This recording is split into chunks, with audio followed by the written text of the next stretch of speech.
This week on To the Contrary. First, neighborhoods matter to a child's future. Then, hashtag TalkPay for pay equity. Behind the headlines for Mother's Day, mothers who leave.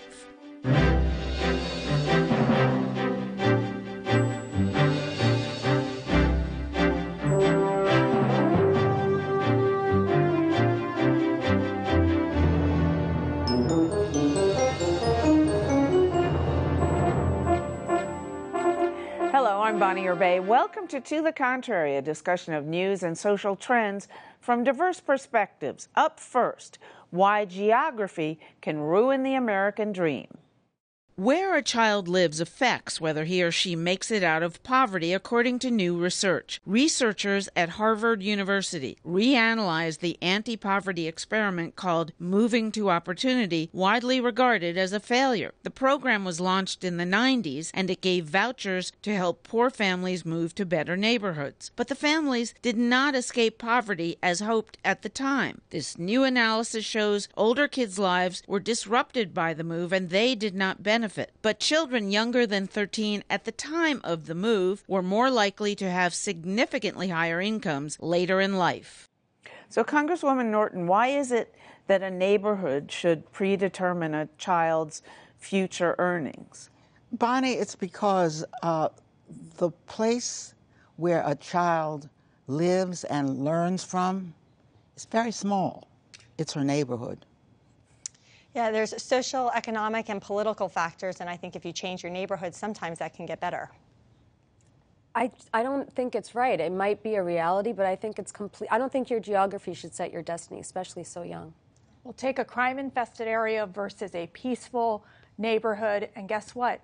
If the child grows in a peaceful neighborhood, they'll have a greater chance of succeeding. Well, let's make clear again that it was children who moved when they were under 13 years of age. But is it obviously school, where you go to school has a huge effect on how far you may go in life. You and myself as an Ivy Leaguer.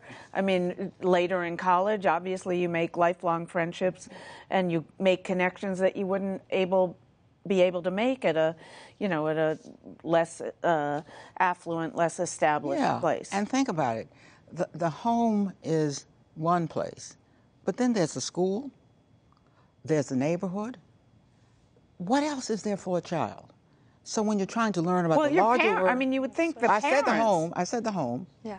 But then outside of the home, there is the school. There's a school, there's a neighborhood, and for a child, that is the world.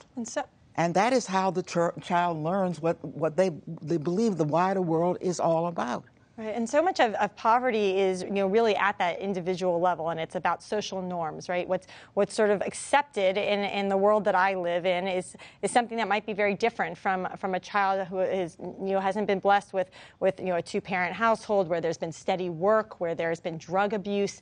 And so sometimes literally picking someone up and moving them out of that to a community where the social norms are very different could be very helpful. But also, as Eleanor points out, your peer group is very small. So if you're 13, 14, 15 years old, it may be harder to change things at that point. I agree with you, but I don't think anybody is arguing that this is a child's world and it's so important to have these basic things really stable for a child, the home, the school. But I just think it's really interesting in America how your access to these is so random. It's so important, the neighborhood you live in, to eventually go. I'm kind of discovering as a parent, school world. We're just entering it, and it's crazy.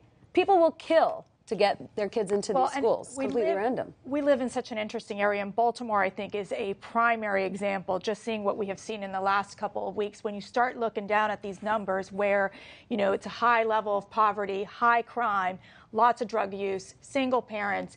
It is, again, the idea that these structures, starting with the family and also with a weak school system, that impacts the lives of these children. And guess what? These kids are looking at their lives and saying, we're dealing with, the drug-addicted parent, looking around and saying, I don't have hope. Yeah. Where am I to go? Well, what Sabrina said, it seems to me, is very much to the point. that you find in some neighborhoods, and I just want to clarify this because I think she'd agree with it, what is accepted in one neighborhood wouldn't be accepted in another. Let's take drug dealing. The fact is most of the neighborhood hates the drug dealing, wants the cops to do something about it, but they see so much of it in their neighborhood that it is, quote, accepted. And when you move to a neighborhood where no such activity goes on, you've got to be better off than when casually you saw people just a little older than you making money doing that. So eventually dealers are going to target your kids. So what do we, I mean, you can't move every poor family into a middle or class or affluent neighborhood. No. So what do you do? Well, I think we do need to think, and I actually really think that this is such a core women's issue. For so long, women have been at the forefront in terms of helping those in need and helping rebuild cities ever since the beginning of the country. And I think it's important that we think about our economic policies. I think very often all of us at the table have, our hearts are in the same place, but we disagree on how best to go about spending money, regulating workplace. So really thinking hard about how we implement policies that may in fact backfire on those very communities, whether we're talking about the school system, we're talking about job creation, we're talking about getting access to affordable goods and services in these communities. I also think it is about starting in the community, and it's interesting because when you look at the mothers. So what does that mean funding-wise? Well, it means. I mean, are you talking about more federal to state to local grants? It's giving states more access to do what they need in those specific communities. You look at Baltimore; they're spending $15,000 per child, which is a lot of money. Yet we're not seeing the results. And it starts also with the mother's education. How is that? Well, because it should be mismanagement of the money. It should be bureaucracy. If you look back at the mismanagement, it starts with the question you asked, which is the neighborhood. You can pour money into the drug-infested neighborhood, yes, with a lot of single mothers, and that money does not resonate in the same way. Remember how this started with vouchers for some parents to move to better neighborhoods. First, they thought that didn't make any difference. Right, and that program is no longer. That program is no longer. They thought it made no difference. Now they know if you get it to a family with very young children, these vouchers should come back at least for a limited number of families. The Congress is currently constructed. Do you see any way that it would be renewed? I'd laugh if it weren't such a serious question. The answer is no. I'd just like to add one thing. One important indicator is a mother's education. We're going into Mother's Day this weekend, and we're blaming mothers for everything. We love all mothers, but it's your fault. But mothers, no. Listen, so many of these mothers that have dropped out of high school, guess what? 3 to 4 times likely that their child will not graduate from high school. So it is investing in these programs where these single mothers can get these GEDs, and where their children are also being able to be school ready. Yeah. Those are the types of programs that are effective. Okay, but those also are funding and guess programs. What? It needs nonprofits, businesses, and governments. Yeah, but listen to me. Republicans will generally oppose that. In fact, they're cutting them right now. But this is one thing to add. So, I mean, what's the message? You guys support it. What message do you want to send to the Republicans you support in Congress? I do believe in compassionate conservatism way through. I think that you have to look. You have 126 federal programs that are dealing with poverty. Streamline them, make them less bureaucratic, and really get the money down to the people. I mean, that's how you start doing things. Well, also, I was going to suggest that, I mean, one of the challenges or one of the reasons that people are impoverished is because they don't have consistent full-time employment. And very often, I think we have our eye sort of on the wrong ball. So I know we may disagree on this, but I don't think that we should mandate a forced, increase in the minimum wage. And the reason is because I think we're going to see that we don't want to add any kind of artificial barriers to entry into the workplace. And in communities like this, we need people to have more opportunities for jobs than fewer. And I know I go into drugstores all the time now where there's one employee, it's a security guard, everything's been automated. So these are the kind of policies where people say, well, you're not compassionate, you don't care, but I think in fact it is. It is in an effort to make sure that people have access to jobs. And welfare reform. There's no artificial barrier for these low-income women. And they do in fact go in and they get the minimum wage, and what does that do for their children? There are lots of those jobs out there, and that's all they get, and there are plenty of them. So no, the answer is the minimum wage. If they must have those jobs, then give them enough money to support their family. All right, let us know what you think. Please follow me on Twitter @BonnieUrbay. From neighborhoods to wages. Can we tweet our way out of the pay gap? People deluged the social media service with information about their pay and job titles, this in the latest effort to close the income gap between men and women and among different races. The tweets got the hashtag TalkPay. Many wonder why Census Bureau figures show that in 2013, women working full-time earned 78 cents for every dollar earned by men, up by 1 cent over the previous year. That's a long way from the 60 cents on the dollar women collected in 1960. But obstacles continue to crop up. Millennial women think the pay gap is a myth, and indeed a recent survey shows there's only a 10% pay gap between millennial women and men. But the pay gap traditionally widens as we age. So will young women be willing to fight as hard for equal pay if they think they already have it? So, Sabrina, you don't believe in the pay gap for the most part, right? Well, I should clarify. I do believe there is a pay gap. I think it is far smaller than the 78 cents that is repeated. I think that we've talked many times on the show that when you control for any number of important variables that go into determining someone's salary, it's down to about 4 to 6 cents is the difference in pay. And that can be explained by different things, by social forces, biological. It could be explained by discrimination. So, well, you know, I hear conservatives and I read conservatives saying this, but the fact is the BLS compares full-time employed women to full-time employed men. So it's not like we're comparing a CEO who is working 3,000 hours a week to a part-time part-time worker who's raising 3 kids on minimum wage. Right, but they don't control for things like college experience or college major or time spent in the workplace or time spent out of the workforce, and those are important factors to determine salary. Sabrina, you can't get around the notion that we've broken it down even occupation by occupation. And occupation by occupation, the man will earn more as a surgeon than the woman will earn. The man will make more as a lawyer. Now, don't even let me get down to the bottom part of the workforce. Yes, some of those factors come into play. It's pretty easy to catch up with some of those factors because the average woman does not spend much time out of the workforce today because she can't afford to do so. She's got to go right back to work before the kid is more than a year or 2 old. So we're not going to be able to depend upon that anymore. And the question is that gap remains, and it's hard to explain except that employers can do it, so they do it. Okay, now let's get to the social media campaign about it. Would you put your salary and your earnings and your title out on Twitter? You know, I don't know if I would. I think that's such a personal decision to make. However, I do respect those people that decide to put their salaries out there to say, hey, you know, I'm making this amount of money. This is how many hours I'm putting in. And then, you know, it allows their employees to decide if they're feeling that they're being compensated fairly. You know, but I think we can all agree at this table that we do believe in the equal work for equal pay. I think when you're starting to look, there was this great article in the Washington Post basically arguing that, you know, 9 out of 10 fields that are dominated, highest paid fields, are dominated by men. So how can we get these women to go into the sciences, engineering, where they could, you know, compete for the money? I mean, how do we get to that point? Then when you look at the 9 out of 10 of these lowest paid fields, guess who's it's dominated by women? Let's get back to social media. Isn't that pitiful that we've got to depend on social media? The Paycheck Fairness Act, which is now pending in the Congress, it's a mild update of the Equal Pay Act, would keep an employer from punishing an employee who shares her pay with other employees. And you would think that the Republican women and men would be with us on that, but we've never been able to move that bill.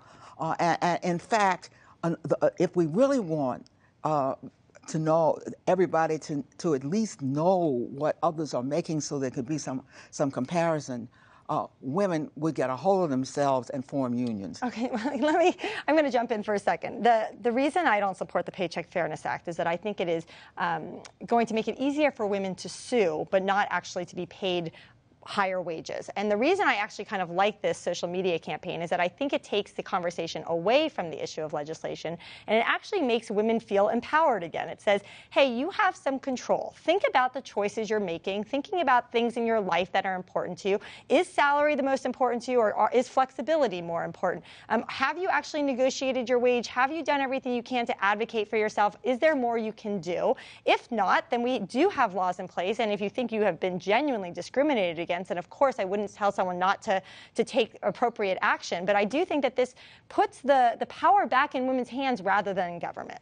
Well, also, you can't ask for more, and you can't really start anything without getting some information. So a lot of times women are completely unaware that their coworker is getting paid more just because he's a guy, or, I worked in a place for a really long time that was ageist and sexist, and it was all run by women. Then why were you working there? Well, by the time I found out. It was like Senator Clinton's Senate campaign. Her Senate office, she was paying women $16,000 less than the men.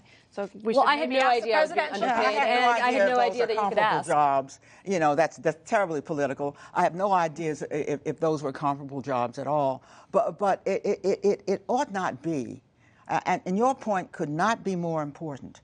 Most people do not know, unless you work for the federal government, by the way. Which you know. Right. But most people really do not know. Yeah. So compared to what? Right. So you can put your salary on Twitter all you want to, but if you don't have any baseline to compare it with, then that doesn't get you very far. And you don't have, and we should say that it is a poor person on minimum wage, or making a middle class person even making less than a male counterpart who wants to file a lawsuit. It's extremely expensive, and unless you have a really good case, no lawyer is going to take it on contingency. And even if something horrible is going on, proving it in court is an entirely different matter. I don't think you need to worry about opposing the Paycheck Fair Check Act because you're worried about the increase of lawsuits. At the end of the day, women aren't getting paid because they're women. For a large part of these cases. I have got to rein this back in. Okay, then we got to go. Because the fact is that if you look at a place like MIT, where you have top women scientists and men scientists, we still see that there's a division in what men are going into and women are going into. Men and women are different, and sometimes those choices are going to be reflected in their pay. All right, behind the headlines. This Mother's Day, we are taking a look at a subject that doesn't get much attention: mothers who abandon their children. It's still a very painful experience to have a parent walk away. In a new memoir, Pieces of My Mother, Melissa Sestaro paints a vivid picture of the day her mother packed the car and drove away without saying goodbye. Sestaro and her two brothers were all younger than 5. The story I wrote is really about those experiences of growing up without a mom and how that shaped me as a parent. And now we did see her about once a year, sometimes twice. And it was really when I became a parent that I began to, it really hit me hard. How does any mother walk away from her children? There are no data on how many mothers abandon their families, but according to the U.S. Census Bureau, the number of single fathers has been rising steadily from more than 600,000 in 1982 to more than 2 million in 2011. Sestaro says society is more accepting of fathers who leave. When a mother leaves, the stigma is greater. Sestaro has built a loving traditional family, but she wonders if she has the leaving gene. I come from a very long line of complicated women and other mothers who left their children when they were young. And this really was hard for me to understand how it was that my grandmother on my father's side was dropped off at a convent at age 2.5. My mother's mother died very young because she really was not capable of mothering her children. Sestaro's story is set in the last week before her mother passed away, and she found a folder titled Letters Never Sent. When I found the letters, I was really afraid of them. I was afraid of what I was going to find. I didn't know if there was information that I didn't want to hear about. She read the letters very carefully, but never fully understood why her mother left. Was it to avoid responsibility, a desperate, soul-searching journey, or was she in love with another man? I had hoped to discover in those letters some definitive answers. What went wrong? How bad was it? What were her challenges as a mother, as a woman during the time? And I was looking for some closure before she died. And what I found was something very different from closure. And it came to sort of an acceptance of who she was as a woman and as a person, as opposed to the mother she was supposed to be. It took Sestaro 12 years to write the book. I really wanted to write this story from a place of compassion. Not like, oh, my mother was terrible, she left, but who was this woman and how did that impact her children? And, my brother struggled in much more difficult ways than I did.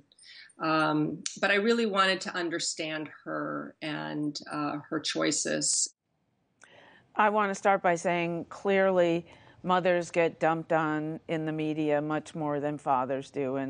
And Mother's Day weekend, we want to send a shout out to all moms, doing a great job and doing the best they can under difficult circumstances.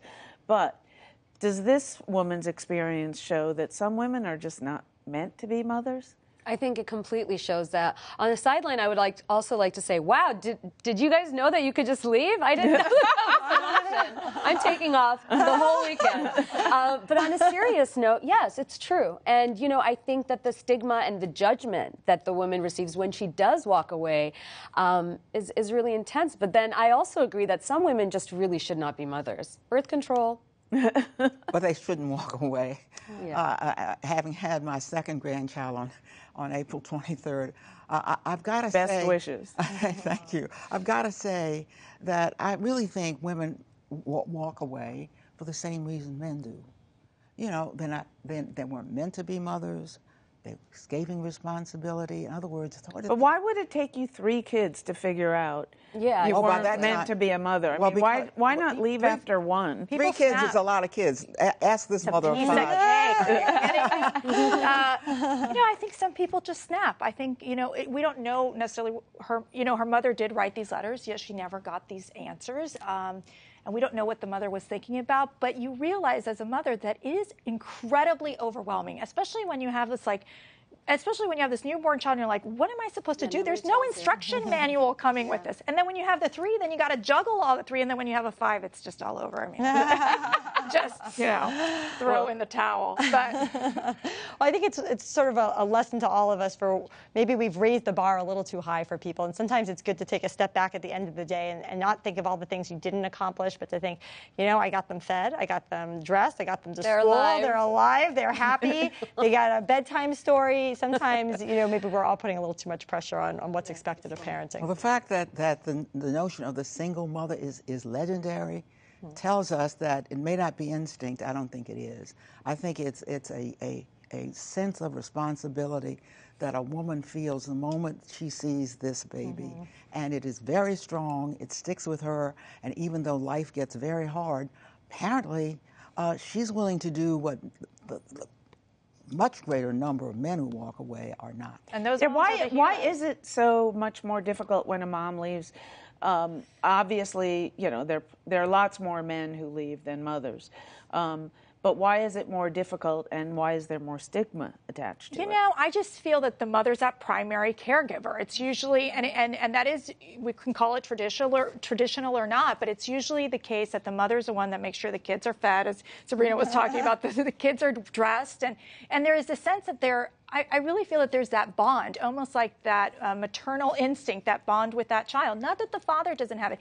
It's just different. It's just a different experience. Which is why many walk away. It gets to be too much. It's easier, right, exactly. Or they don't feel connected to the kids in the same way, I think, that the moms do. I mean, we did grow the babies in our stomachs. We're a little bit more connected. But you have those moms that adopt, too. So it is there is that different angle. But again, I just think that it is the mother who's spends more time with that child. And I think it also says a lot about how much we invest and take seriously women's health, women's mental health. maybe a lot of times postpartum depression. These are things we're really just starting to talk about in the past, I don't know, maybe 5 or 10 years. So that could play a huge factor. How should we, now that we're taking notice, what should be done about it? I think we should give women the support, the medication, the health services they need. I mean, it's hard. A lot of times, you hear about the moms that drove their 6 kids in a minivan into the river and everyone's like, oh, the terror mom. And I always wonder, what is going on with her mental health? I mean, that's a cry for help. I have to wonder, I knew this is obviously not data, it's just one person's experience, but I knew a woman who adopted 2 children from a military mom who the husband died in the military, and then she met a new guy she wanted to marry, and he said, I'm not taking your kids. So she put him up for adoption. I don't know. How do women, how does that kind of situation happen? I kind of wonder if some of these people are unstable to begin with. They're not happy people, and it's hard to extrapolate anything sort of to the larger population, perhaps. But I do think it's important. Very often I think we have a lot of bad things to say about men in society, and sometimes it's good to say, people can be complicated and people can be bad, and it's not only one gender. All right, that's it for this edition. Please follow me on Twitter and visit our website, pbs.org/tothecontrary, and whether you agree or think to the contrary. See you next week. I was going to say,